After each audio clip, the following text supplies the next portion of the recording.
Sorry, one moment, please.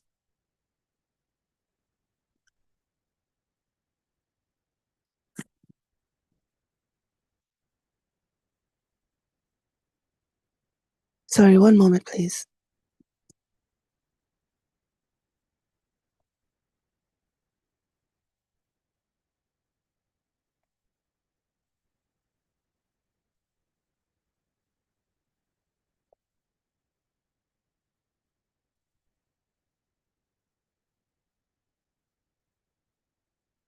Even such a trip constituted a financial strain. Bhaktivedanta Swami's daily ledger showed a balance of 130 rupees as of August 8th, 1962, the day he started Gorakhpur. By the time he reached Lucknow, he was down to 57 rupees. Travel from Lucknow to Gorakhpur cost another 6 rupees, and the rickshaw to Mr. Potter's home cost 80 paisa. But the trip was well worth the cost. Bhaktivedanta Swami presented Mr. Potter with his letter of introduction from Hitsaran Sharma and then showed him his manuscript. After briefly examining the manuscript, Mr. Potter concluded it to be a highly developed work that should be supported. He agreed to send a donation of 4,000 rupees to the Dalmia Trust in Delhi to be used towards the publication of Sri A.C. Bhaktivedanta Swami's Srimad Bhagavatam. Indian printers do not always require full payment before they begin a job, provided they receive a substantial advance payment.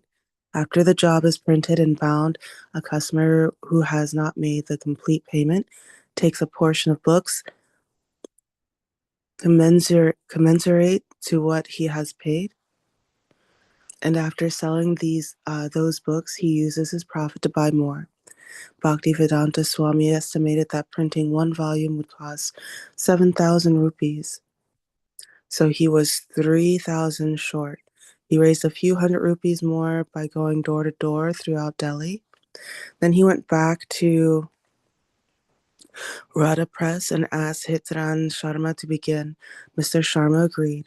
Radha Press had already produced much of the first two chapters, where Bhaktivedanta Swami objected that the type was not large enough. He wanted 12-point type, but the Radha Press had only 10-point. So Mr. Sharma agreed to take the work to another printer, Mr. Gautam Sharma of OK Press. In printing Bhaktivedanta Swami's Volume 1 of the first canto of Srimad Bhagavatam, OK Press printed 4 book pages twice on a side of one sheet of paper, 20 by 26 inches. But before running the full 1,100 copies, they would print a proof, which Bhaktivedanta Swami would read. Then, following the corrected proofs, the printers would correct the handset type and run a second proof, which Bhaktivedanta Swami would also read. Usually he would also find errors on the second proof. If so, they would print a third. If he found no errors on the third proof, they would then print the final pages. As the pace, At this pace, Bhaktivedanta Swami was able to order small quantities of paper as he could afford it, from 6 to 10 reams at a time, ordered 2 weeks in advance. Even as the volume was being printed, he was still writing the last chapters. When the proofs were ready at OK Press, he would pick up the proofs, return to his room at Chipawada, correct the proofs, and then return them. Sometimes 14-year-old Kandvedi, who lived at the Chipawada temple with his parents, would carry the proofs back and forth for the Swami. In the last 6 months of 1962, Bhaktivedanta Swami usually makes a daily walk to OK Press. His walk through the tight, crowded lanes of Chippewa soon led him to a road close to the Jama Mosque, and their road led into the noisy, heavily trafficked Chauri Bazaar. The neighborhood was a busy paper district where laborers with ropes strapped across their shoulders pulled stout wooden carts heavily loaded with stacks of paper on small iron wheels. For 2 blocks, paper dealers were the only businesses. Hariram Gupta and Company, Roopchand and Sons, Bengal Paper Mill Company Limited, Universal Traders, Janta Paper Mart, one after another, even down the side alleys. The neighborhood storefronts were colorful and disorderly. Pedestrian traffic was so hectic that for a person to dally even for a minute would cause a disruption.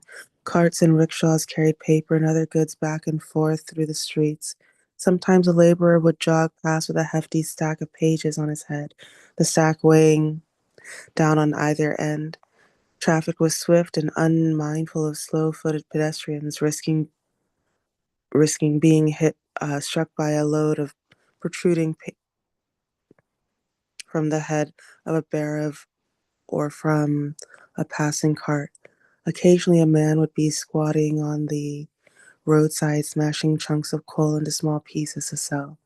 Tiny corner smoke shops drew small gatherings at customers for cigarettes or pan. The shopkeeper would rapidly spread the pan spices on a betel leaf, and customer would walk off down the street chewing on the pan and spitting out red-stained saliva. Amidst this milieu, as the Shauri Bazaar commercial district blended into tenement life and children played in the hazardous streets, Bhaktivedanta Swami was a gentle-looking yet determined figure.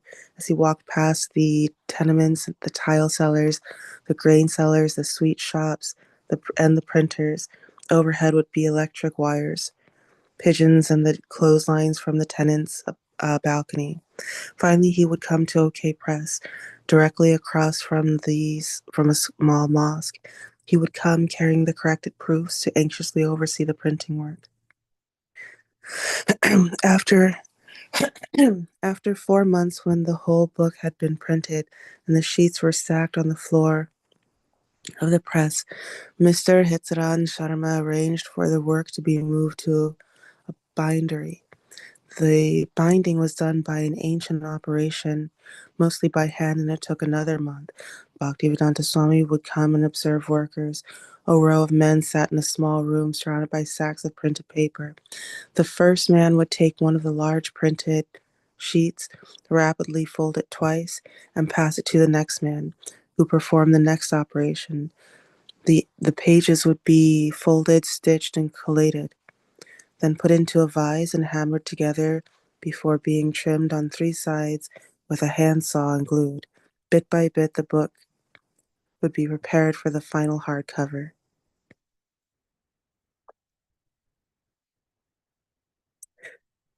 In addition to his visits to OK Press and Bindery, Bhaktivedanta Swami would also occasionally travel by bus across the Yamuna River to Mr. Hitsaran Sharma Radha's press.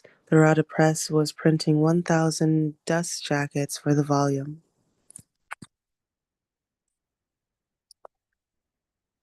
Hare Krishna.